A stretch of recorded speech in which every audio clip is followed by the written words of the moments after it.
Baik, bismillahirrahmanirrahim. Assalamualaikum warahmatullahi wabarakatuh semuanya.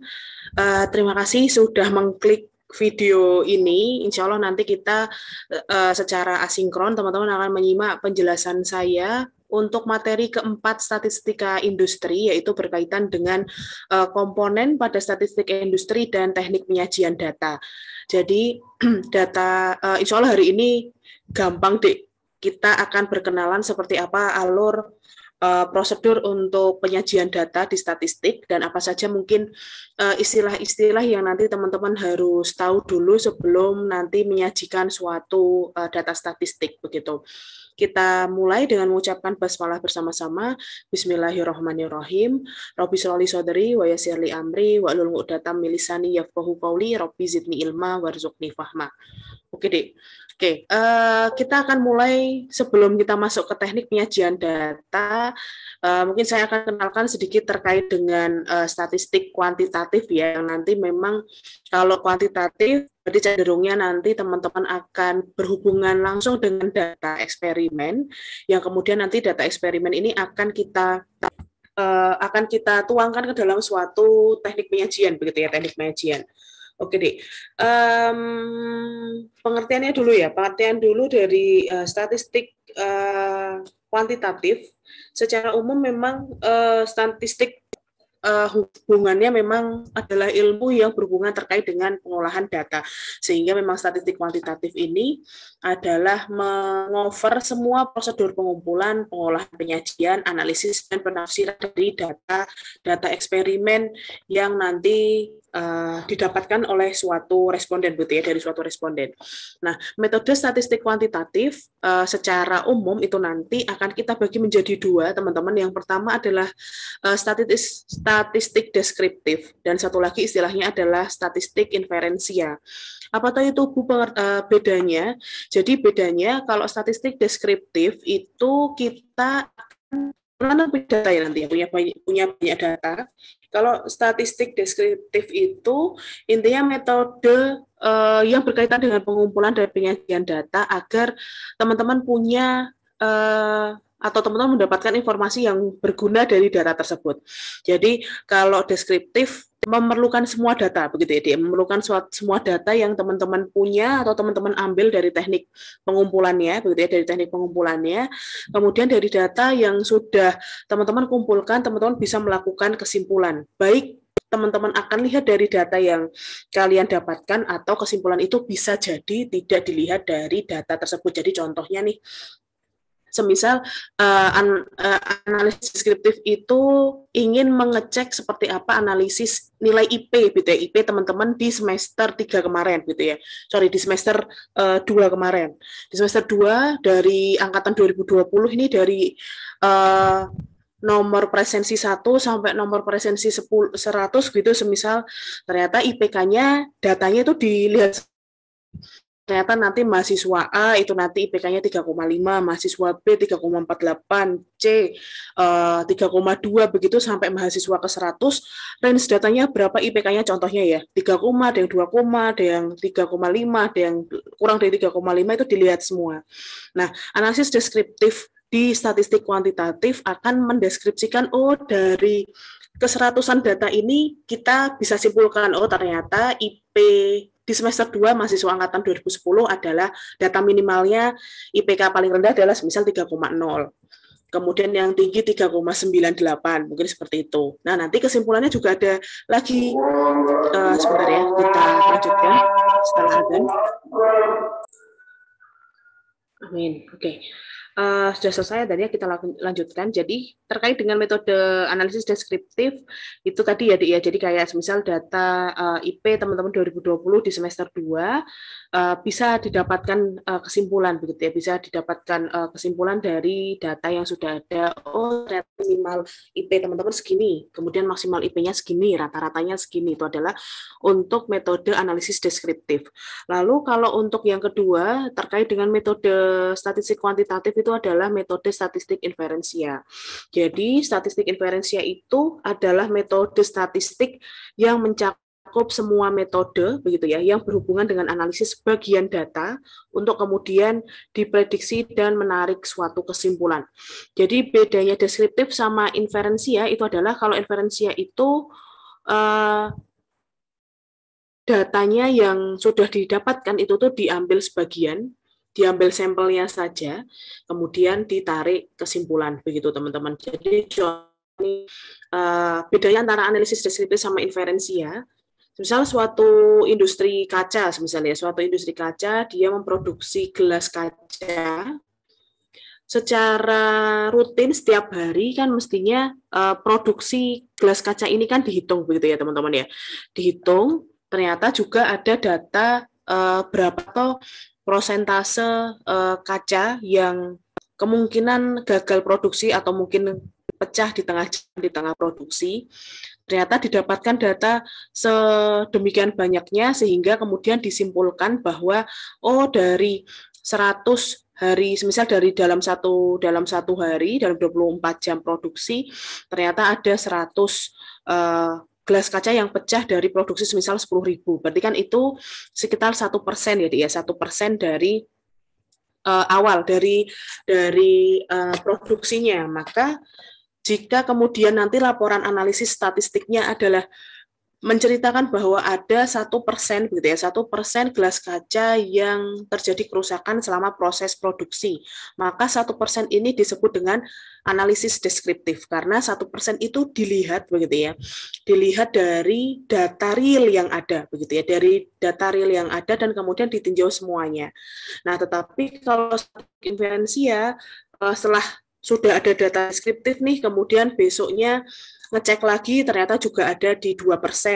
Kemudian di hari ketiga juga dicek ternyata pecahnya justru turun jadi 0,5%. Maka kalau metode statistik inferensia diindikasikan dengan adalah bahwa prosentase pecah gelas itu adalah sekitar gitu ya, sekitar 1,5 sampai 2%. Jadi sekitarnya ini menandakan, kata-kata sekitar ini adalah menandakan bahwa itu adalah kesimpulan yang diambil dari data, sebagian data begitu teman-teman. Jadi kan bisa jadi inferensia hasilnya lebih dari 2% atau bahkan kurang dari 0,5% di sini. Maka kalau di inferensia jauh lebih kayak secara umum, secara general aja dia berapa atau kesimpulannya, berapa atau mungkin yang harus kita tinjau itu nanti yang dijadikan kesimpulan. Tetapi kalau metode deskriptif itu betul-betul dilihat dari datanya, gitu ya, dilihat dari data realnya yang ada, berapa angkanya, nah itu adalah hasil yang harus dilaporkan. Begitu, itu adalah untuk bedanya antara deskriptif dan inferensia. Itu, nah untuk kuantitatif dan kualitatif lebih kepada dua-duanya perlu teman-teman untuk mengumpulkan data, hanya saja bentuk pendekatannya saja gitu ya. Kalau kuantitatif, metode wawancaranya, kuesionernya, respondennya hanya menjawab berdasarkan angka, begitu ya, berdasarkan angkanya. Tetapi kalau kualitatif, responden dalam hal ini untuk mengisi borang wawancara, mengisi borang kuesioner, ataupun mungkin pertanyaan-pertanyaan yang dilontarkan kepada penanya gitu ya, oleh penanya terhadap responden ini sifatnya dia kualitatif begitu. Jadi analisis begitu ya dia. Kasusnya jawabannya adalah analisis. Itu adalah beda cukup signifikan antara statistik kualitatif dan statistik kuantitatif. Jadi kalau kuantitatif itu lebih ke angka, sedangkan kalau kualitatif lebih kepada analisis. Jadi uraian begitu ya, uraian yang nanti dijawab dan itu kemudian didekati begitu dan kemudian nanti diolah dan akhirnya nanti disimpulkan begitu teman-teman. Nah, kemudian dari skala pengukuran sekarang. Jadi setelah kita berbicara terkait dengan statistik kuantitatif yang kemudian akan berhubungan terkait dengan data eksperimen yang merupakan itu nanti angka, maka akan ada satu skala pengukuran, begitu skala pengukuran yang nanti berfungsi untuk membantu begitu ya, untuk membantu mengelompokkan data tadi. Jadi jika seorang peneliti yang menganalisis data senantiasa berkepentingan dengan sifat dasar skala yang digunakan untuk pengukuran. Jadi pengukuran didefinisikan sebagai, jadi definisi dari skala pengukuran itu adalah pemberian angka-angka terhadap benda-benda atau peristiwa menurut kaidah tertentu yang menunjukkan bahwa kaidah yang berbeda menghendaki pengukuran yang berbeda. Jadi kita ukur aja begitu ya teman-teman. Nah sekarang kita bagi dari skala pengukuran itu ada 4, yaitu skala nominal, ordinal, interval, dan rasio. Jadi contohnya kalau kita masuk ke skala nominal dulu. Skala nominal itu apa Bu? Skala nominal ini adalah menunjukkan berapa besarnya, begitu ya, berapa besar angkanya. Dan dalam skala nominal ini, angka yang diberikan pada kategori tidak menggambarkan kedudukan kategori tersebut. Contohnya, jenis kelamin, gitu ya. Jadi kalau baik, lanjutkan. Jadi contohnya untuk skala nominal ini adalah skala 1, 2 yang tidak yang tidak menggambarkan kedudukan kategori begitu ya. Jadi kan nanti ngukur tuh ada levelnya kan biasanya kalau ngukur. Jadi level low kalau semisal teman-teman teman-teman pesan steak di rumah makan begitu ya kan, ada rare, medium well, well done. Jadi kan ada 4. Nah, range ini dari rare, kemudian medium rare, kemudian medium well, dan kemudian well done itu kan terukur ya, teman-teman. Jadi ada stage-nya. Nah, itu nanti ada skala interval itu istilahnya. Tetapi ada satu juga skala yang namanya skala nominal, yang mana antara nomor 1 dan 2, dan mungkin nanti ada 3, 4 begitu, komponen 1, 2, 3, 4 ini tidak mendeskripsikan urutan dari levelnya, begitu ya, urutan dari level dari skala ini. Jadi teman-teman, jadi kalau kita punya angka 1, 2 ini untuk jenis kelamin, jadi perempuan, satunya laki-laki. Jadi kalau semisal besok di kuesioner teman-teman ada data diri gitu ya, pengisian data diri, jelaskan isikan jenis kelamin Anda gitu. Nanti ada 1 laki-laki, 2 perempuan. Jadi nanti hasil olahan datanya ada 1, nanti respon yang laki-laki itu nanti responnya nanti 2, 2, 2, 2, 2, 2, nanti kalau perempuan 1, 1, 1 gitu deh. Jadi level 1, 2 ini sekali lagi dia tidak mencerminkan tingkatan atas jawaban atau kategori dari jawabannya begitu. Itu namanya disebut dengan skala nominal. Dia angka ini adalah angka yang berdiri sendiri-sendiri begitu ya, angka yang berdiri sendiri-sendiri. Nah, biasanya dari sisi pengukuran secara statistik, memang skala nominal ini disebut dengan skala yang paling lemah. Kenapa paling lemah ya? Karena pengertiannya hanya separasi saja begitu, tidak bisa buat ngukur begitu ya, tidak bisa buat ngukur secara spesifik tentang kesimpulan data statistik yang kita inginkan begitu. Jadi biasanya kenapa lemah, karena biasanya hanya untuk skala nominal ini hanya untuk mengklasifikasi data responden, profil dari respondennya begitu deh. Jadi semisal kalau tracer study di UII begitu ya, kan jenis kelamin juga ada, kemudian provinsi juga ada. Lalu kemudian ada lagi tentang IPK. Nah, IPK nanti kan juga penting ya, dan itu tidak bisa dijadikan jadi skala nominal begitu. Oke, yang selanjutnya adalah skala ordinal. Jadi pengukuran ordinal memungkinkan segala sesuatu disusun menurut dengan peringkatnya masing-masing. Jadi ini sudah masuk ke peringkat seperti yang tadi. Jadi contohnya untuk untuk data juara begitu ya, juara. Jadi kuesionernya nanti akan mengecek juara 1, 2, 3. Jadi nanti ini sudah masuk kepada urutan peringkat masing-masing ya. Di sini adalah urutan peringkat masing-masing. Jadi kayak tadi well done, kemudian medium well, medium rare, kemudian rare, itu 4-4-nya kita bisa taruh di skala ordinal. Jadi sini tidak mendeskripsikan urutan ya, Dek ya. Untuk skala nominal tidak mendeskripsikan skala atau peringkat begitu ya, atau peringkat. Jadi 1-2-nya itu berdiri sendiri-sendiri. Oke, lalu kemudian yang ketiga adalah skala interval.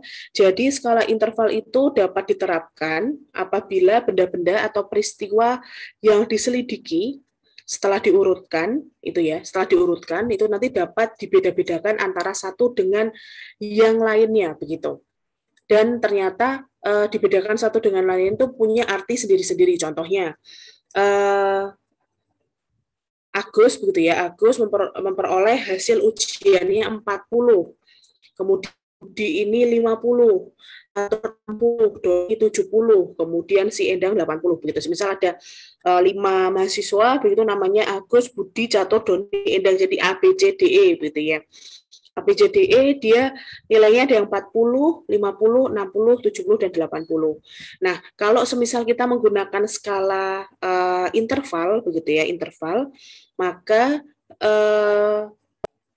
kita bisa cek gitu bahwa antara 40 ke 50, kemudian 60 ke 70, kemudian 70 ke 80, itu kan beda-beda range-nya. Jadi sama halnya ini untuk nilai IP ya, IP yang ada di UII. Jadi kan kalau A itu adalah 80 sampai 100.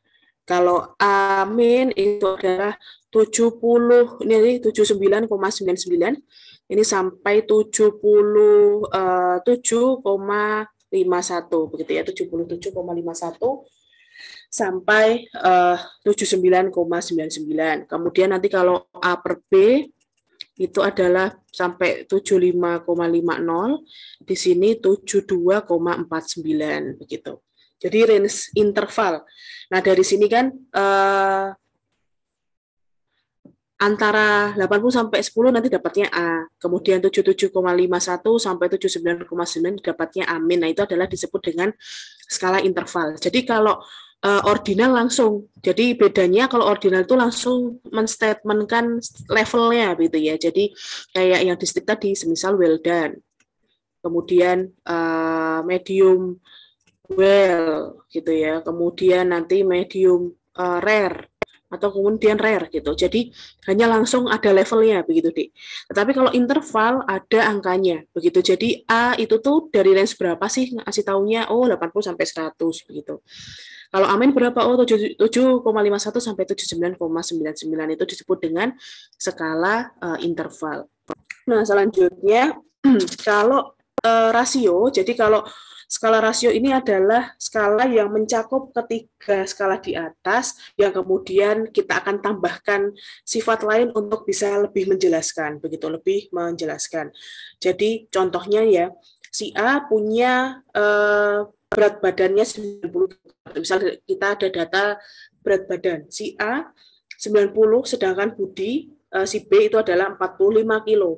Nah, karena ingin membuat skalanya secara skala rasio, maka teman-teman bisa buat 2 kali lipatnya begitu ya, 2. Jadi berat badan A begitu, berat badan A itu 2 kali lipat dari berat badannya si B begitu. Jadi ada rasionya. Berkali-kalinya itu loh, 2 berkalinya atau setengah kali atau 3 kali lipat itu adalah disebut dengan skala rasio begitu. Jadi hanya itu dari sisi skala pengukuran jenis-jenisnya teman-teman. Jadi kalau ordinal itu sudah rankingnya gitu ya, sudah rankingnya peringkatnya itu seperti apa. Kemudian kalau skala interval itu ada range-nya begitu ya, dari angka sekian sampai angka sekian itu nanti disebut ini begitu, jadi disebut dengan skala interval. Sedangkan kalau skala rasio itu menandakan berapa kali lipatnya begitu ya, berapa kali lipat dari satu data ke data yang lain itu. Nah, kalau skala nominal dia mendeskripsikan memang 1, 2, 3, 4, tetapi level 1, 2, 3, 4 ini tidak menunjukkan peringkat begitu ya. Itu adalah skala-skala pengukuran yang digunakan di statistik. Oke, lanjut sekarang ke ukuran sampel, teman-teman. Nah, untuk ukuran sampel ini kalau semisal nanti masuk ke ilmu statistik, teman-teman tidak boleh sembarangan begitu ya, dalam artian teman-teman tidak boleh asal untuk mengambil atau menentukan jumlah sampel atau ukuran sampel yang harus kalian pakai begitu ya, harus teman-teman pakai. Nah, kenapa Bu? Karena besarnya ukuran sampel ini nanti tergantung dari jenis populasinya gitu. Tergantung dari jenis populasinya. Jadi kalau semisal populasinya homogen begitu ya. Jadi ini teman-teman pengen ngitung IP gitu ya, IPK, kembali lagi nah ternyata populasi teman-teman itu hanya mahasiswa setekim saja, maka dan mahasiswa tekim 2020 kan itu kan homogen ya, homogen, maka data ini bisa teman-teman ambil secukupnya terkait dengan ukuran sampel karena sifatnya sama sifatnya sama-sama populasinya adalah mahasiswa Tekim angkatan 2020.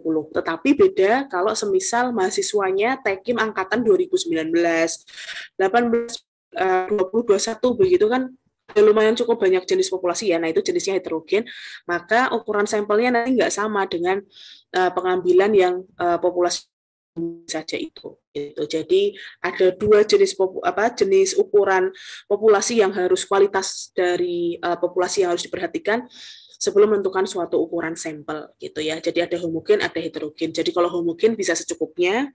Sedangkan kalau heterogen itu apa yang harus teman-teman perhatikan adalah tingkatan populasi wakili. Jadi kayak tadi teman-teman ingin tahu berapa data sebaran IP gitu ya, sebaran indeks prestasi. Kalau populasinya yang 20, maka teman-teman bisa ambil, kalau teman-teman 2020 ini ada 300, ya bisa diambil 30-nya, 10%-nya begitu ya, 10%-nya itu cukup. Lalu kemudian tapi kalau semisal sampel populasinya adalah angkatan tidak hanya 2020 tapi ada 2019, ada 2018 begitu, maka teman-teman harus perhatikan tingkatan populasinya tadi. Jadi harus ada yang mewakili, tidak hanya 30 itu tidak hanya dari 2020 saja, tetapi harus ada yang dari 2018, ada yang dari 2019, ada yang bahkan dari 2021. Jadi setiap tingkatan populasi itu sebaiknya memang harus ada yang mewakili untuk diukur sampelnya. Nah, terkait dengan ukuran sampel, ada dua tokoh begitu teman-teman, ada dua tokoh yang menjadi referensi terkait dengan statistik industri berkaitan dengan ukuran sampel.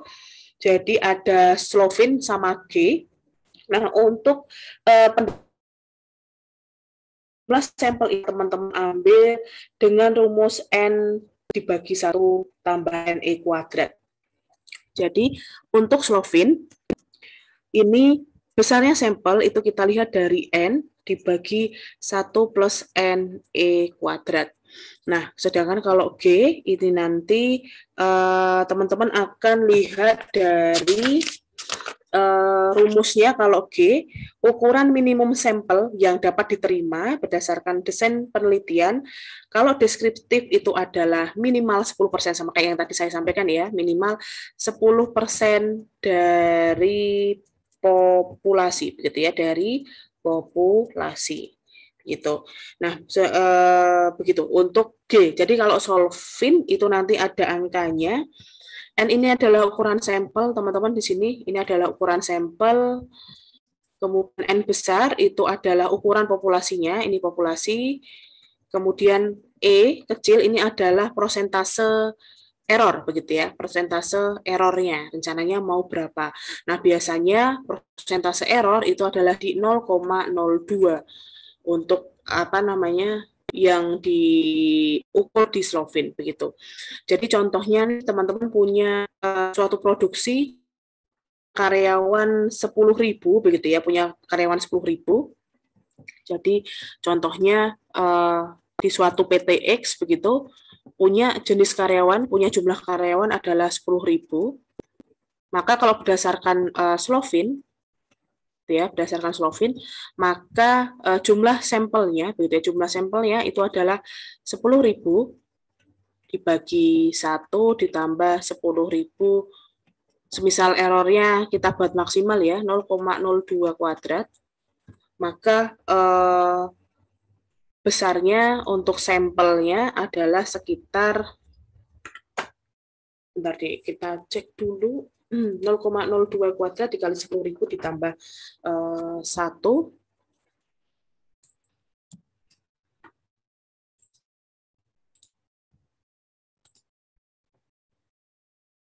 Berarti kan 0,02 dikuadratkan kan menjadi 0,0004 ya. Kita kalikan dengan 10.000. Kemudian kita tambahkan 1. Di sini kan 5. Maka 10.000 ini kita bagi dengan 5, maka populasinya begitu ya. Jumlah sampelnya itu adalah 2.000 orang begitu ya. Di sini 2.000 orang kalau metodenya Solvin. Tapi kalau metodenya G, ini adalah langsung 10% dari populasi. Jadi 10%-nya dari 10.000. Berarti kan 1/10-nya begitu, berarti di sini adalah 1.000 orang. Itu ini adalah Slovinnya. Nah, kalau dilihat dari ukuran sampel, begitu ya, dilihat dari ukuran sampel dari 2 jenis pendapat, maka memang yang paling bagus, begitu ya, yang paling bagus ini adalah yang metode Slovin, karena metode Slovin apa namanya masih bisa mentolerir error begitu ya, tetapi ya kecil errornya harus maksimum di 0,02. Jadi kalau udah di atas errornya di 0,03, berarti bagi Slovin itu sampelnya sudah kurang bisa ditolerir begitu untuk angkanya. Itu adalah untuk ukuran sampel. Nah, biasanya seperti itu ada 2 pendekatan, yaitu Slovin dan G. Jadi kalau Slovin rumusnya adalah jumlah populasi dibagi 1 ditambah jumlah populasi dikali dengan error yang diizinkan dipangkatkan 2. Sedangkan untuk maksimal errornya adalah di 0,02 begitu. Oke. Nah, selanjutnya sekarang teknik pengambilan sampel. Nah, gimana Bu caranya untuk mengambil sampel mengambil sampel dari berbagai macam teknik begitu. Jadi setelah kita sudah pastikan begitu di metode samplingnya seperti apa, nah sekarang teknik pengambilan sampelnya. Jadi teknik pengambilan sampel ini juga harus diperhatikan. Jadi kita tahu ukuran sampelnya, sudah tahu, oh kita bisa ambil datanya sebenarnya sampelnya harusnya 1.000 gitu ya dari 10.000 orang.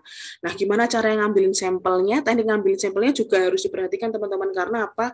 Jika proses terkait dengan pengambilan sampel ini keliru, maka biasanya data yang teman-teman dapatkan juga akan kurang relevan, begitu ya, kurang relevan, sehingga harus kalau datanya kurang relevan, maka nanti laporan statistiknya juga akan punya error yang tinggi itu. Nah, terkait dengan teknik pengambilan sampel ini nanti ada 3 jenis, yaitu yang pertama sampling random sederhana, berlapis, dan kelompok. Nah, kalau random sederhana ini apabila suatu sampel begitu ya dengan sejumlah elemen tertentu dipilih dari suatu populasi dengan jumlah populasi elemen sedemikian rupa sehingga setiap kemungkinan sampel dengan n elemen mempunyai kesempatan yang sama untuk dipilih. Jadi contohnya jika sampling sederhana, contohnya randomnya terkait dengan produksi tadi ya, jadi yang laki-laki sama perempuan disampling. Jadi ada 2 begitu ya, ada 2 jenis elemen yang dipilih begitu, dan kemudian ada juga jumlah elemen yang bisa teman-teman jadikan sampel. Jadi cukup sederhana. Jadi kalau misal produksi cek terus sebentar saya izin untuk end show, saya tambahkan 1 slide lagi. Oke. Kita masih di sini ya. Jadi kalau semisal sampling random sederhana itu sampling suatu sampel dengan n elemen dipilih dari suatu populasi dengan n elemen begitu ya. Jadi kalau random sederhana itu gambarannya, kalau random sederhana ini caranya adalah mengambil sampel n dari n elemen. Itu ya, dari sampel n elemen. Jadi contohnya untuk yang di pabrik tadi ya 10.000 begitu, 10.000 orang berdasarkan G begitu, kita misal pakai referensi G itu adalah 5 sampelnya adalah si 1.000 begitu ya, 1.000 orang. Nah, random sederhananya bisa teman-teman lihat dari sisi jenis kelamin. Ada perempuan dan ada laki-laki begitu. Nah, ternyata diketahui jumlah pekerja perempuannya di sini 6.000, kemudian laki-lakinya di sini 4.000 untuk total populasinya. Maka 1.000 orang ini teman-teman bisa ambil dari 1.000 orang ini bisa kalian ambil 2.000 dari, jadi bisa 500 yang perempuan atau nanti 500 yang laki-laki, begitu contohnya. Jadi mengambil sampel N dari N elemen. Jadi berapa populasi itu adalah random sederhana, begitu teman-teman. Jadi ya intinya ngambil pesertanya sejumlah itu secara random sederhana, random aja gitu. Lalu yang kedua atau yang B itu adalah random tapi berlapis. Random tapi berlapis. Nah, kalau random berlapis ini adalah pengambilan sampel yang dilakukan dengan jalan populasi dibagi N-nya itu atau populasi teman-teman harus bagi beberapa lapis dulu, baru ini nanti teman-teman ambil samplingnya, begitu ya. Jadi contohnya, tadi jika semisal karyawati diproduksi itu 10.000 orang, begitu ya, 10.000 orang, oh ternyata kita bagi yang jadi di bagian, misal di pabrik ya, di bagian penanganan treatment bahan baku ada 3.000, kemudian di unit reaktor itu ada 2.000 orang, kemudian ada di produk pengemasan itu ada 1.000, kemudian sisanya di utilitas gitu ya, di utilitas itu ada 4.000 orang. Misal seperti itu. Nah, ini baru teman-teman akan ambil jumlah dari samplingnya, begitu. Jumlah dari samplingnya agar ya sifatnya biar nanti ada suara setiap lapisan masyarakat, begitu ya, elemen dari data, begitu. Jadi di sini kita lihat dari sesi atau ya unit produksinya gitu ya, unit produksinya semisal seperti itu. Teman-teman juga bisa lihat dari level apa, semisal di umur gitu juga bisa. Jadi misal karyawati yang ada di pabrik itu ada range dari 20 sampai 25 orang, dari 20 sampai 25 tahun, terus 26 sampai 30 tahun. Ini 31 sampai 35 tahun.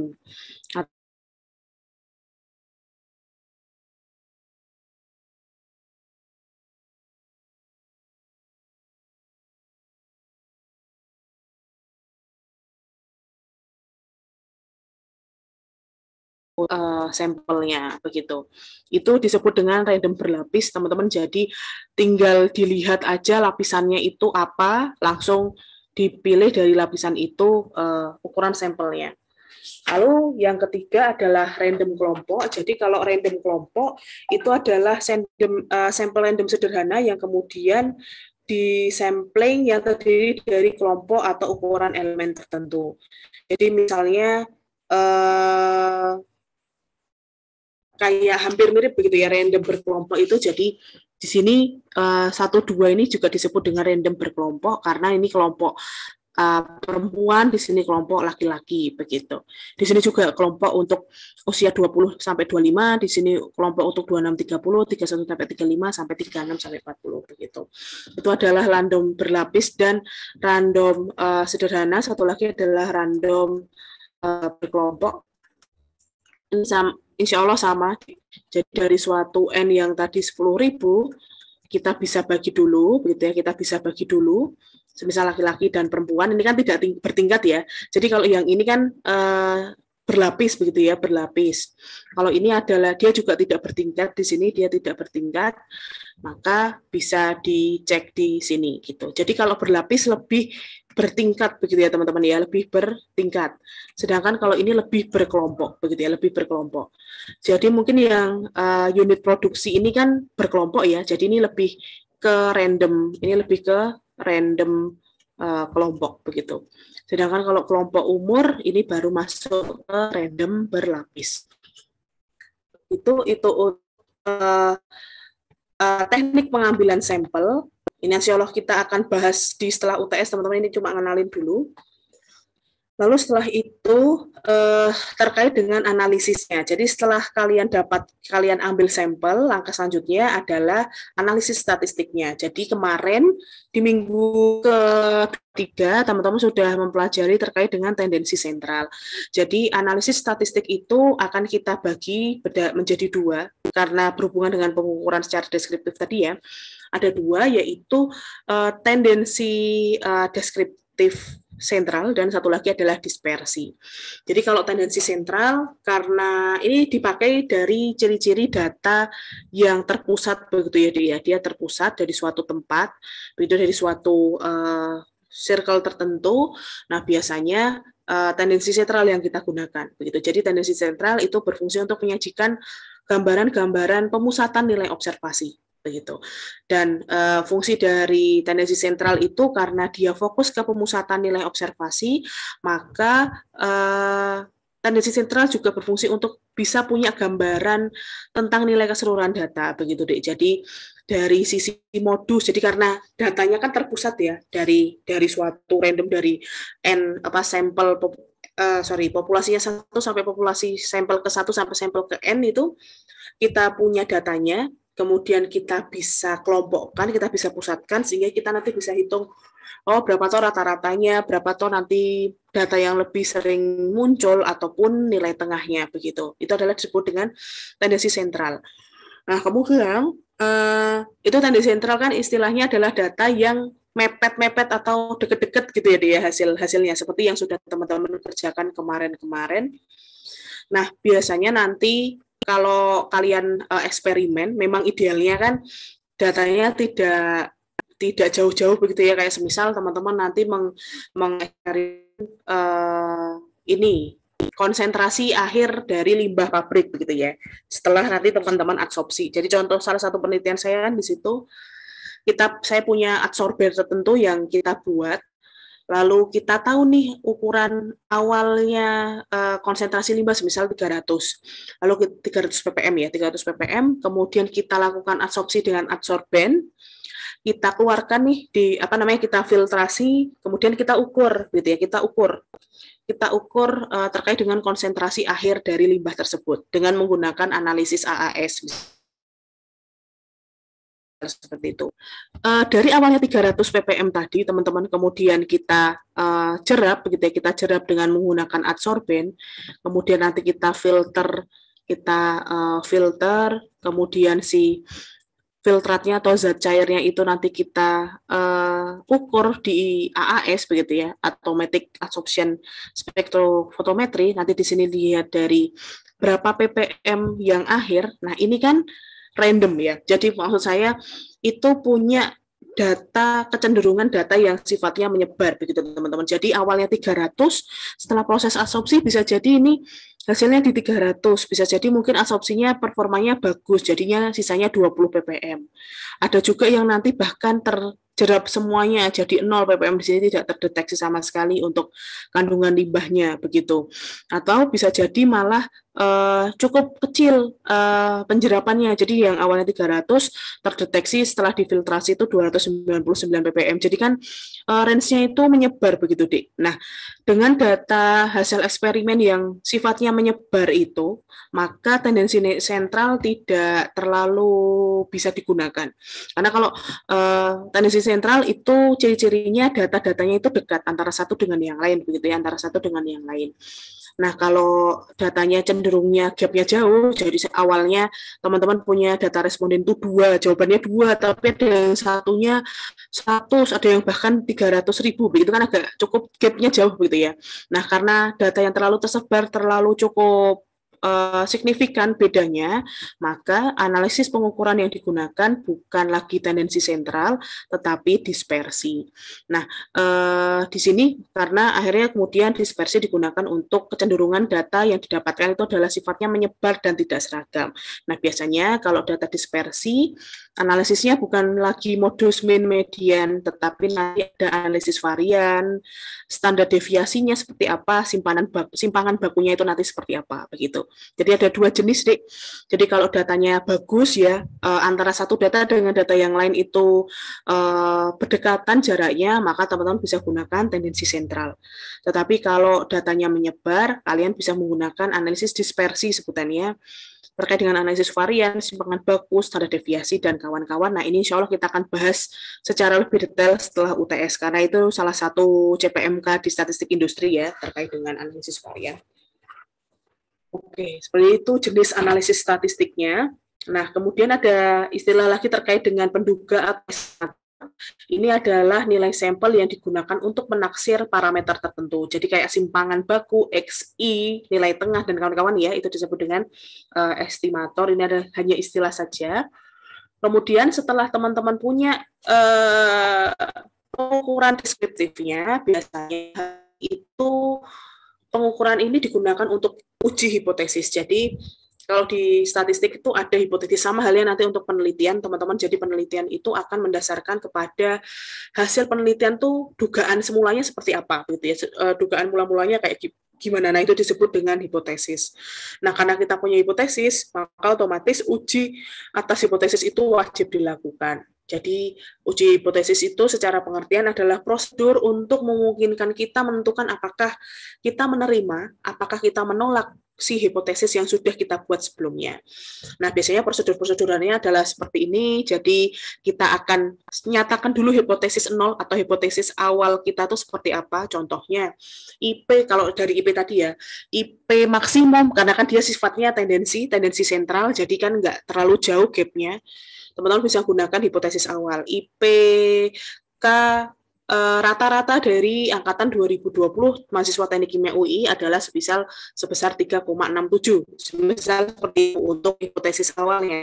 Nah, setelah menyatakan itu, teman-teman bisa lakukan tingkatan selanjutnya. Oke, setelah tahu hipotesisnya, kemudian teman-teman akan pilih tingkatan keyakinan tertentu. Jadi dengan meyakinkan 3,67 itu yakin banget apa enggak, itu nanti dikasih level keyakinannya, begitu Dek. Jadi sangat yakin atau tidak yakin nanti sifatnya kualitatif, kemudian pilih uji statistik yang pas, begitu ya, karena di situ tadi hipotesisnya adalah rata-rata IPK, maka otomatis data yang digunakan uji statistiknya adalah min, begitu ya, min atau nilai min modul, ya betul, min ya, rata-rata. Maka habis itu kemudian kalian hitung, begitu intinya. Insya Allah seperti itu untuk terkait dengan uji hipotesis. Ini pun kita insya Allah juga akan bahas setelah UTS ya, teman-teman. Oke. Lalu satu lagi terkait dengan analisis regresi. Jadi analisis regresi ini insya Allah nanti Pak Domas yang akan memberikan kuliah. Analisis regresi itu adalah analisis yang berfungsi untuk mendeskripsikan, mengkontrol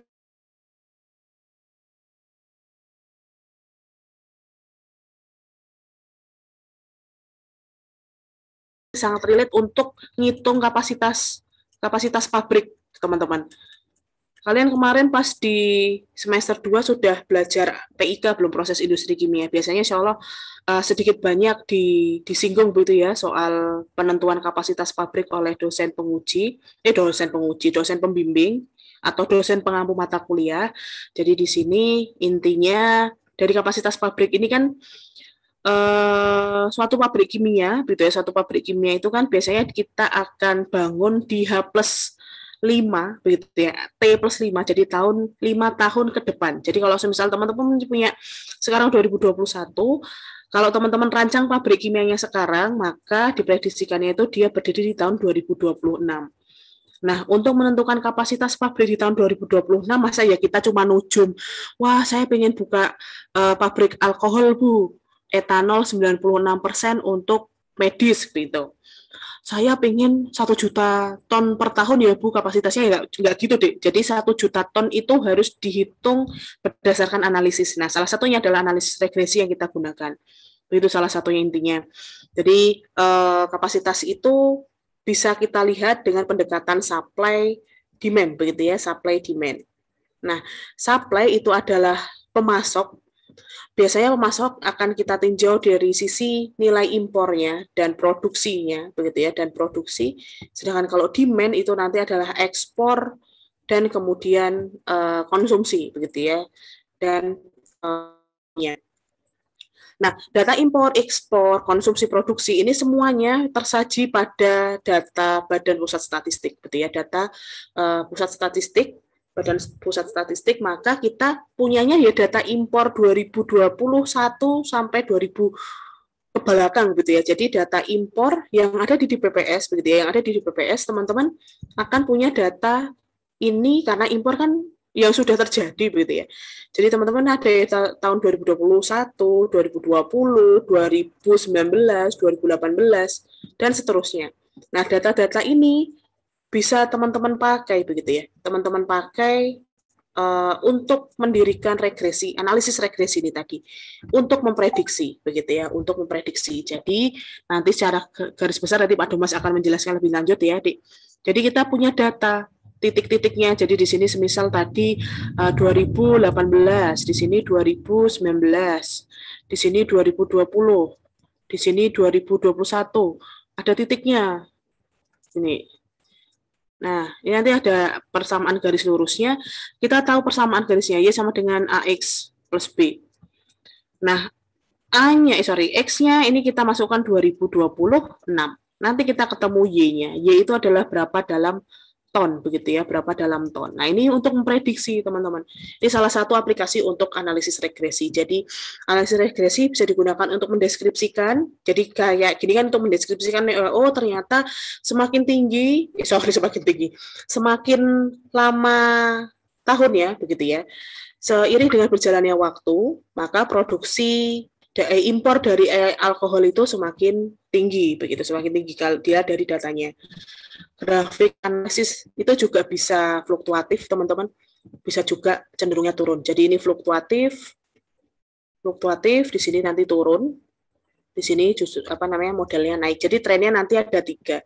Nah, fluktuatif turun naik itu nanti mendeskripsikan untuk mengetahui atau menjelaskan deskripsi dari datanya, gitu ya, dari datanya. Jadi kayak IP nih, IP ternyata ada yang 3,5, ada yang 4, ada 3,5, ada yang mau 4. Di sini ada yang 3,5, ada yang 4, kemudian bahkan ada yang 2, ada yang 1, ada yang 4,0, begitu ya, ada yang 3,2 begitu. Jadi fluktuatif. Jadi kalau di sini misal IP di sini 3,0. Salah. Di sini 2,0, 2,5, 3, 3,5, 4 begitu ya. Jadi kan ke sana. Nanti di sini jumlah orangnya, begitu ya, jumlah mahasiswanya. Begitu. Jadi kalau di sini kan kita bisa lihat, oh ternyata yang banyak yang banyak nilai 4-nya, oh banyak nih, paling banyak nih totalnya sekian mahasiswa. Jadi mendeskripsikan intinya seperti itu untuk analisis regresi. Biasanya kita akan lihat atau kita akan sajikan dengan scatter begitu ya, dengan gaya data scatter. Begitu teman-teman, itu untuk analisis regresi. Insya Allah sedikit banyak akan teman-teman pelajari bersama Pak Domas besok.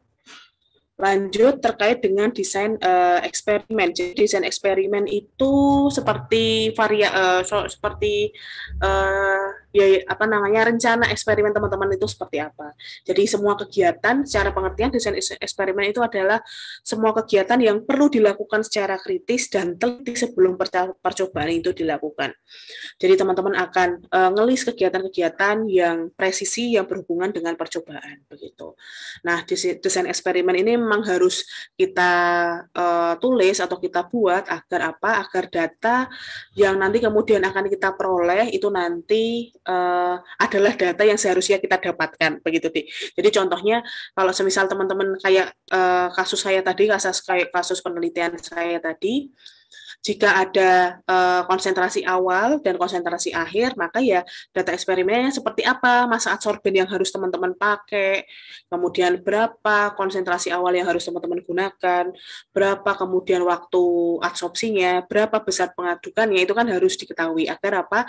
Agar nanti pada saat kita tahu hasilnya, oh kita tahu hubungannya begitu deh. Oh dengan masa, jadi semisal dengan awalnya 300 rpm, masa adsorbennya 2 gram, kecepatan aduknya di 30 menit, begitu ya, 30 menit, ternyata kok konsentrasi akhirnya jadi 200 rpm ya, gitu. Tetapi di satu gram, ternyata terus nanti sama-sama nih 300 rpm. Terus kemudian masa adsorbennya itu di 1 gram, di sini 60 menit. Ternyata di sini jadi 280 rpm. Misalnya sama deh, 30 menit, sama-sama 30 menit. Nah, dari sini kita bisa lihat, oh ternyata masa adsorben itu juga mempengaruhi dari hasil konsentrasi akhir dari suatu limbah. Awalnya 300, sama-sama 300, kok ditambah masa adsorbennya kok dia konsentrasi akhirnya jadi lebih rendah. Ternyata memang fungsinya seperti itu. Jadi semakin nambah masa adsorben, dia akan menurunkan juga konsentrasi akhirnya kayak gitu deh. Ini adalah disebut dengan desain eksperimen yang ini harus betul-betul dibuat secara teliti dan dibuat secara kritis agar apa? Agar data-data ini bunyi begitu deh. Data-data ini bunyi lah. Kalau semisal teman-teman hanya membuat DE-nya semisal di sini 300 RPM, di sini 200, di sini 1 gram, di sini 2 gram, di sini 60 menit. Nah, ini kalau semisal di sini jadinya 280, di sini 180 kan enggak bunyi begitu ya, enggak ada hubungannya begitu, Dik. Karena di sini tidak ada hal yang kita bisa tetapkan variabelnya kayak gitu sedikit banyak. Itulah kenapa si desain eksperimen itu harus kita perhatikan. Betul-betul harus ada beberapa hal yang harus kita jaga stabil, konstan, agar hasil produksi atau hasil eksperimen ini bisa kita peroleh adalah data yang sesungguhnya gitu ya, data yang seharusnya. Data seharusnya itu maksudnya adalah data yang kita akan analisis begitu, teman-teman. Nah, ciri-ciri DE yang baik itu adalah efektif, efisien, kontrolable, dan dapat dievaluasi. Ini insya Allah kita akan bahas lebih lanjut besok pas di analisis varian. Kemudian ini ada beberapa prinsip dari desain eksperimen. Ini insya Allah teman-teman juga akan bahas di metodologi penelitian ya, dengan Bu Iva atau dengan Bapak Ibu dosen yang lain juga akan insya Allah menyampaikan secara lebih lengkap terkait dengan desain eksperimen. Oke. Nah, lalu kemudian di statistik juga ada yang namanya pengendalian kualitas. Jadi, grafik pengendalian kualitas atau grafik pengendali ini fungsinya adalah untuk ngecek begitu, Dek. Ada nggak toh parameter-parameter data yang tidak kita gunakan begitu. Jadi kalau semisal iya, kemungkinan pengendalian kualitas itu sangat mungkin membuang data yang tidak diperlukan, atau mungkin variasi atau variabel eksperimennya terlalu melebar. Nah, itu juga bisa kita hilangkan. Itu disebut fungsi dari pengendalian kualitas di analisis statistik, di proses analisis statistik secara kuantitatif. Begitu deh, itu sedikit banyak terkait dengan kualitatif statistik ya, statistik kualitatif, yaitu memang apa namanya urut-urutannya. Yang pertama, teman-teman akan tahu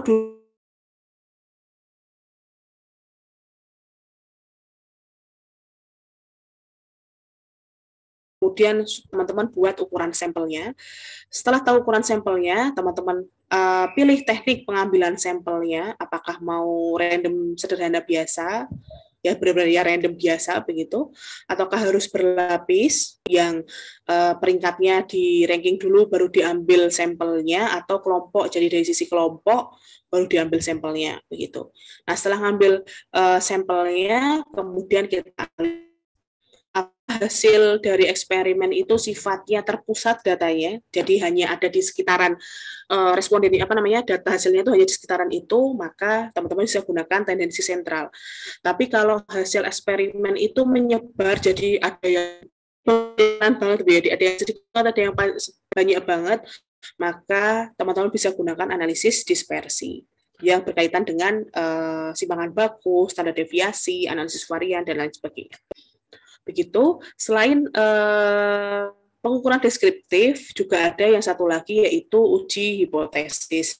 Jadi uji hipotesis itu karena pada saat kita bikin eksperimen, fungsinya untuk tahu kesimpulan suatu data begitu ya, maka hipotesisnya bisa kita buat dulu untuk bisa kita buktikan dari data eksperimen terhadap data eksperimen yang kita sudah pakai begitu, Dik.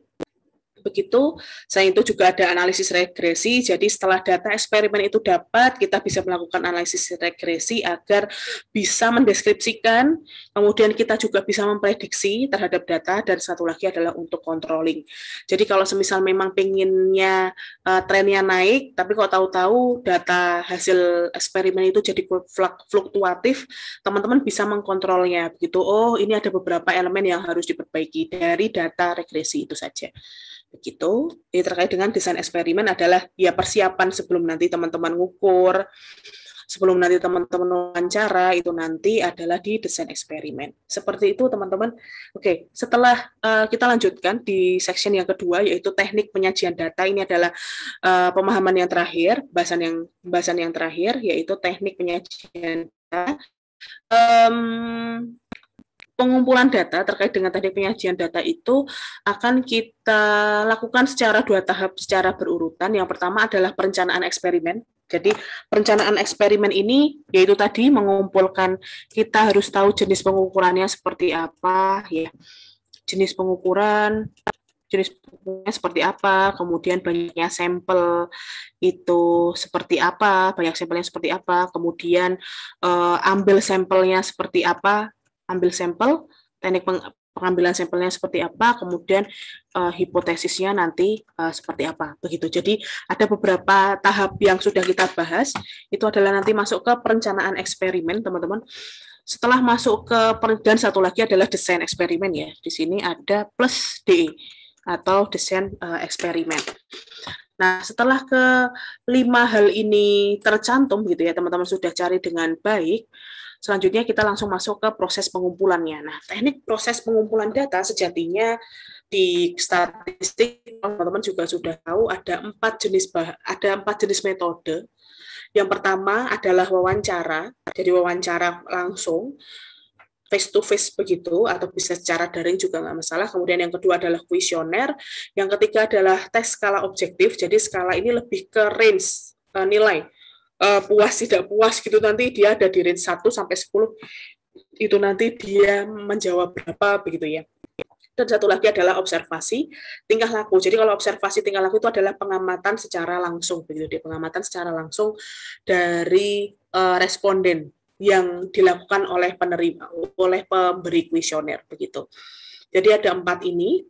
Nah, kemudian setelah data statistik itu kita, atau data eksperimen ini kita dapatkan, maka perlu kita sajikan begitu ya, apalagi kalau angkanya sifatnya datanya sifatnya angka, maka kita wajib untuk melakukan penyajian ini lebih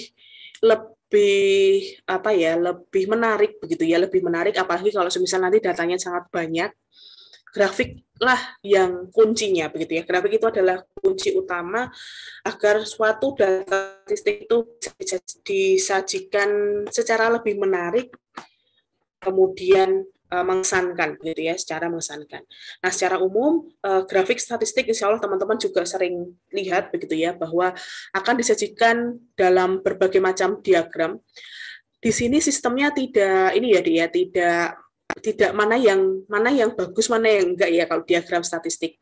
Jadi lebih kepada terwakili atau tidak begitu sih teman-teman. Jadi apakah kita pakai garis, kemudian batang, scatter plot, lingkar, sama bundar itu nanti seperti apa pewakilannya, itu nanti hanya dilihat dari subjektivitas dan objektivitas dari pembacanya begitu ya. Jadi kalau misal nanti sifatnya adalah jumlah, maka batang itu insya Allah lebih preferable untuk dipilih begitu ya, lebih preferable. Tetapi tidak mungkin kan bahwa kita, kalau misalnya teman-teman pakai scatter atau teman-teman pakai garis, itu setidaknya juga bisa menyajikan semuanya gitu ya. Jadi intinya banyak jenis untuk grafik statistik itu tidak didasarkan kepada mana yang unggul, mana yang tidak begitu ya. Jadi ya itu adalah kembali lagi ke selera dari yang membuat begitu. Dan juga boleh, batang garis pun juga nggak apa-apa begitu, diagram bar itu juga tidak masalah gitu teman-teman. Jadi grafik ini boleh terserah kita gitu. Nah sekarang kita cek, saya yakin kalian sudah bisa buat grafik ya, tapi ini insya Allah saya akan demokan sedikit begitu, biar nanti teman-teman bisa latihan di PR yang kemarin begitu ya, di PR yang kemarin. Jadi ini teman-teman, kita punya hasil produksi serum wajah dari PT Avo Indonesia. Jadi ini adalah keluarannya Avo Skin kalau misal teman-teman pakai ya, pada tahun 2020 dalam 1000 kiloliter. Jadi di bulan pertama itu 29.000 kiloliter, sampai di bulan ke-12 itu adalah 16 kiloliter. Ini adalah datanya data tunggal, teman-teman. Jadi bulan 1, 2, 3, 4, 5 begitu. Nah, kalau semisal nanti datanya berkelompok begitu ya. Jika datanya berkelompok seperti halnya yang sudah teman-teman buat di latihan, maka ini dibuat interval begitu ya. Jadi kalau berkelompok, jika datanya berkelompok begitu ya, datanya berkelompok maka bulan itu yang awalnya 1 sampai 12 itu diganti interval begitu ya. Diganti interval per kelas begitu ya, interval per kelasnya. Jadi di sini semisal kalau intervalnya dari 20 sampai 24 gitu ya. 20 sampai 24, nanti di sini 25 sampai 30 29 maksud saya. Kemudian di sini 30 sampai 34, di sini 35 sampai 39 dan seterusnya. Begitu teman-teman. Jadi level 1 2 3 4 5 ini nanti teman-teman bisa ganti interval per kelasnya begitu ya. Per kelasnya nanti seperti apa untuk data berkelompok. Jadi ini contohnya untuk data tunggal begitu, ada bulan 1 sampai 12, kemudian hasil produksinya 29, 25, 17, 21 sampai 16. Nah, kira-kira seperti apa bikin beberapa grafiknya? Diagram garis, batang, plot, diagram lingkaran dan bar. Ini insya Allah sudah saya siapkan juga di datanya. Ini saya sudah siapkan untuk grafik garis dan serum. Nah, dan batang di sini saya hapus untuk nanti menentukan caranya. Jadi memang di Excel ya, dia. Jadi semua soal lebih baik teman-teman masukkan ke dalam Excel agar untuk menyajikan data grafiknya jauh lebih gampang. Jadi di sini cukup sederhana untuk bikin grafik, tinggal insert. Nah, chart di sini tinggal dipilih. Kalau pengen garis, dipilih garisnya. Untuk yang ini, untuk yang line chart, bisa 2, bisa 3 dimensi. Kalau saya lebih suka yang ini, preferable sekali lagi, preferable begitu. Di sini semisal kita pakai salah satu. Nah, setelah kita pilih, maka kan teman-teman punya kotak kosong gini ya. Tinggal kita klik kanan, kemudian di select data.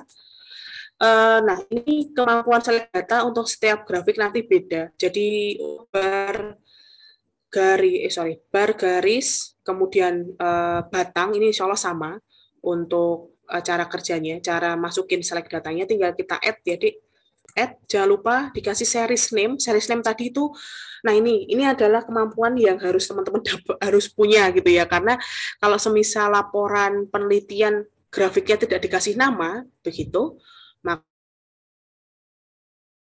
itu juga gitu. Jadi series name itu harus teman-teman tulis ya, gitu. Produksi tadi kan produksi serum ya, produksi serum di PT AVO Indonesia. Seperti itu. Nah, seriesnya ini lebih ke hasil produksinya ya, hasil produksinya kita blok teman-teman.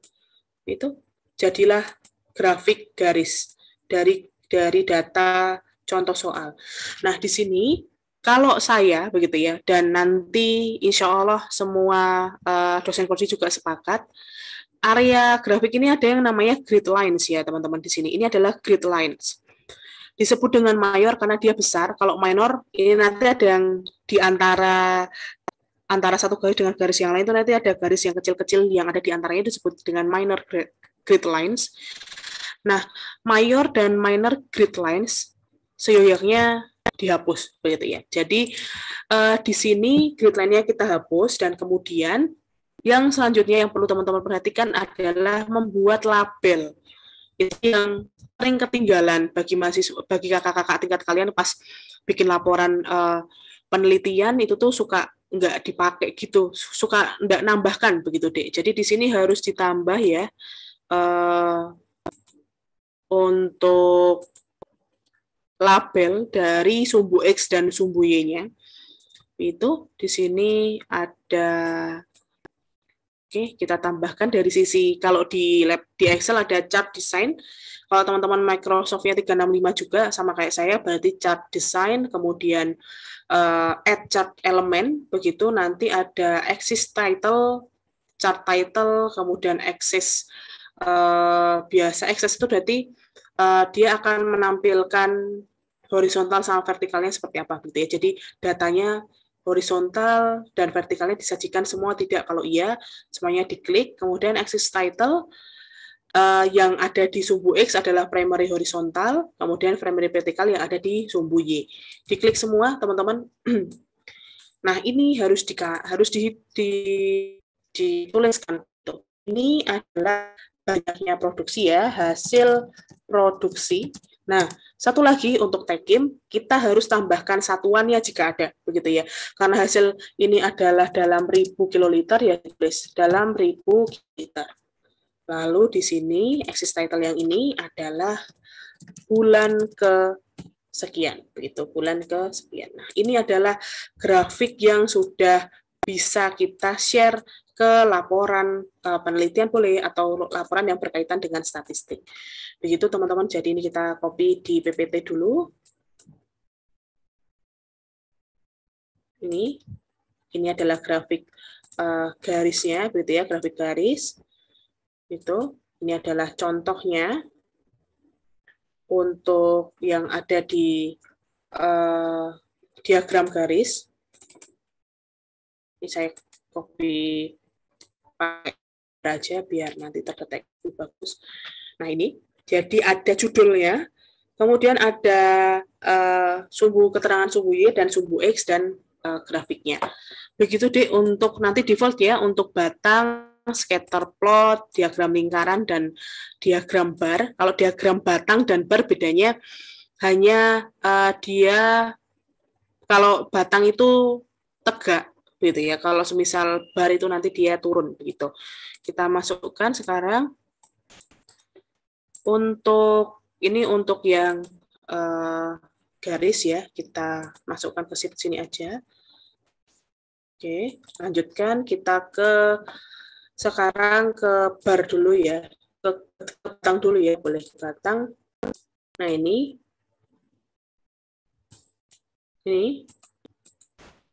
Oke. Ini adalah grafik, bisa dipilih aja, itu nggak terlalu berpengaruh juga di sini. Tinggal kita klik, kemudian klik kanan select data ya. Kemudian di sini series number-nya adalah produksi serum di PT AVO Indonesia. Kemudian series value-nya kita blok dari awal sampai akhir. Nanti dia akan menyajikan semua data. Seperti itu. Ini adalah grafik batangnya. Jangan lupa grid lines-nya dihapus, di delete. Sebentar, ini sudah Excel ya, oke. Lalu kemudian jangan lupa ditambahkan axis title di primary horizontal dan primary vertikal. Oke, di sini adalah hasil produksi dalam 1000 kiloliter, gitu, dikasih keterangan dan judul, axis title-nya juga ini bulan ke, begitu. Ini baru yang bisa kita pindahkan ke grafik batang ya, teman-teman, diagram batang. Diagram batang di sini. Oke, selanjutnya adalah scatter plot.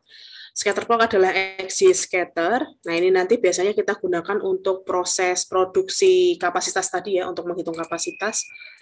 Itu biasanya kita pakai axis scatter.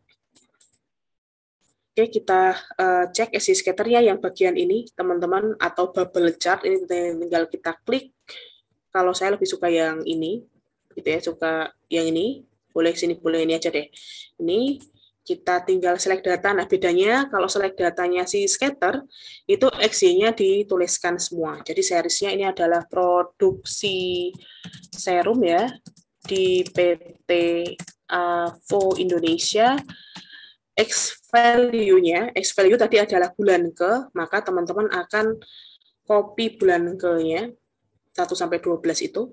Kemudian Y value-nya adalah yang hasil produksi, seperti itu. Oke deh.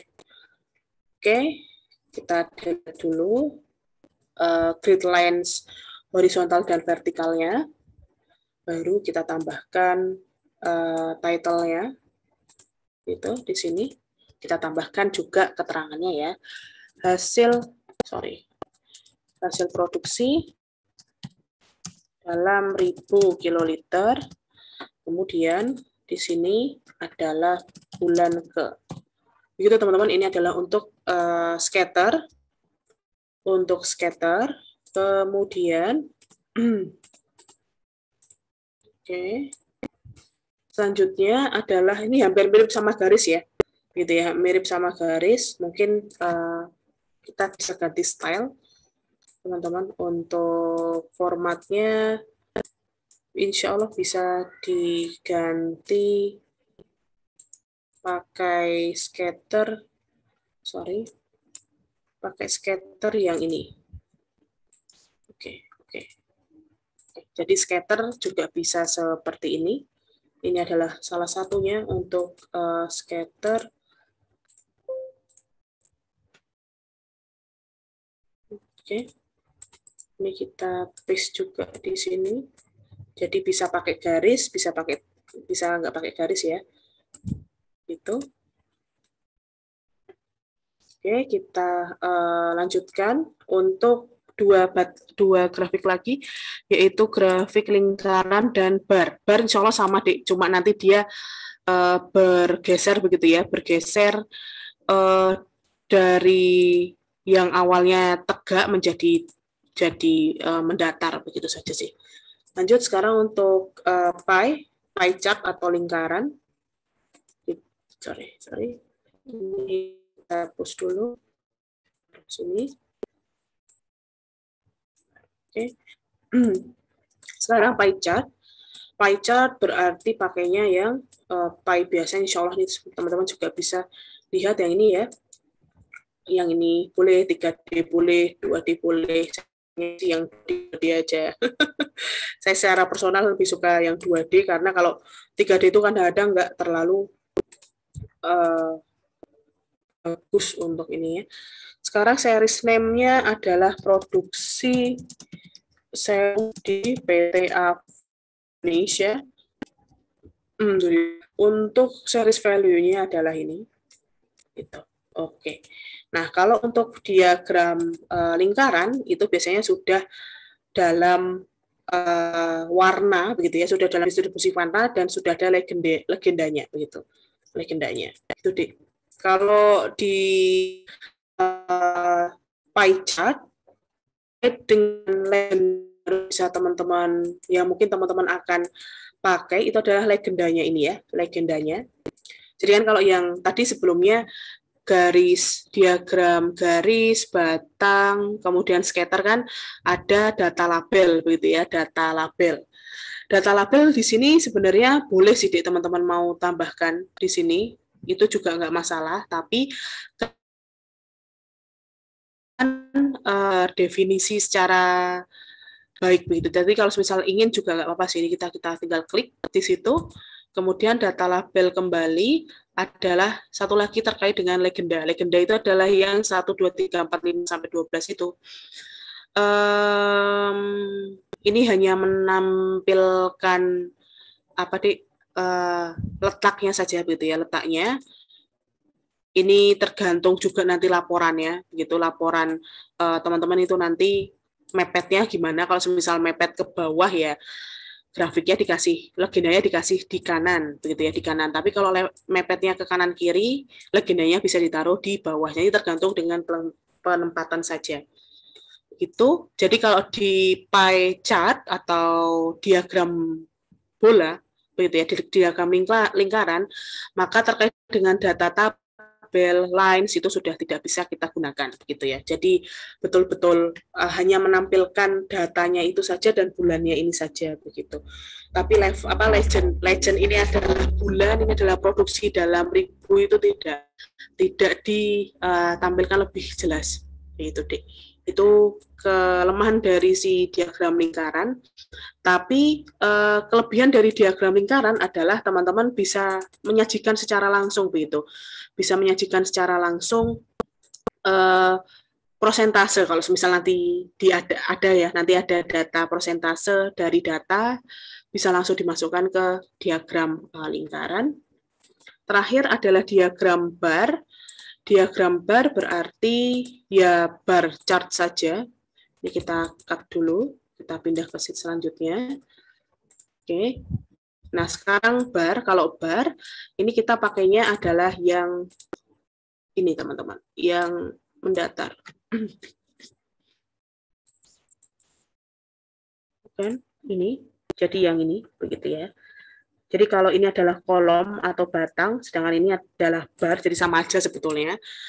Itu kita tinggal masukkan produksi serum PT Avo Indonesia, value-nya adalah ini. Oke, udah tinggal jangan lupa ya, grid line-nya dihapus, kemudian chat line-nya adalah primary horizontal dan oke. Di sini adalah bulan ke, sedangkan ini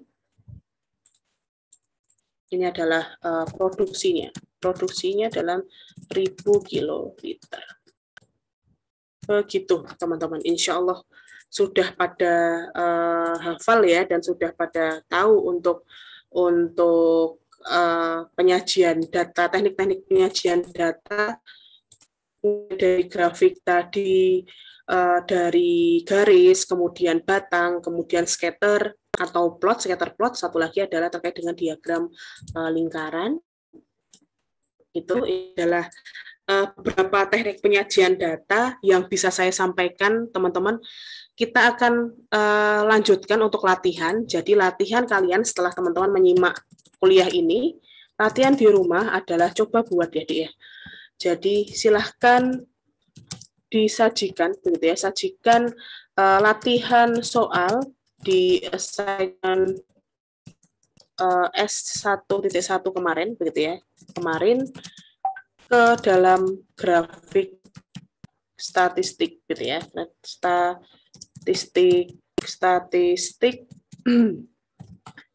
Yang pertama adalah batang, kemudian yang kedua adalah garis, kemudian scatter plot, dan satu lagi adalah lingkaran. Jadi insya Allah 4 saja di semua soal yang kemarin, begitu ya, Di ya, soal yang kemarin begitu.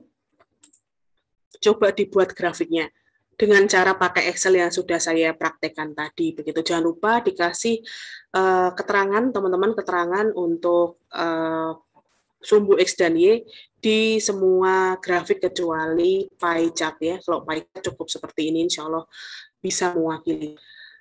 Begitu teman-teman untuk kuliah kita pada kesempatan siang hari ini.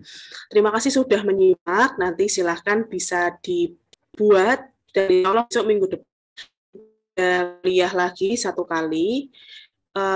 Saya akan konfirmasi ke Pak Domas karena memang sebetulnya besok itu adalah sudah masuk ke regresi, sudah ranahnya Pak Domas. Nanti saya akan sampaikan ke beliau bahwa mungkin beliau sudah bisa masuk ke mulai minggu depan begitu.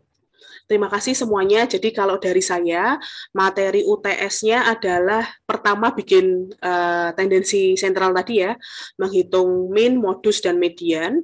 Kemudian yang kedua adalah penyajian data. Nanti teman-teman akan saya minta untuk membuat contoh grafik. Jadi cukup sederhana teman-teman untuk statistik industri di sebelum UTS karena hanya kepada teknik penyajian data dan kemudian analisis tendensi sentralnya. Untuk analisis terkait dengan dispersi, saya akan lanjutkan di setelah UTS yang nanti kemudian jadi bobot untuk UAS. Gitu. Terima kasih atas perhatiannya. Demikian hal-hal yang bisa saya sampaikan berkaitan dengan materi minggu keempat, yaitu teknik penyajian data dan urutan langkah-langkah untuk analisis statistik kuantitatif, teman-teman. Terima kasih atas perhatiannya. Alhamdulillahirabbil alamin. Subhanakallahumma wa bihamdika asyhadu alla ilaha illa anta astaghfiruka wa atubu ilaik. Wassalamualaikum warahmatullahi wabarakatuh.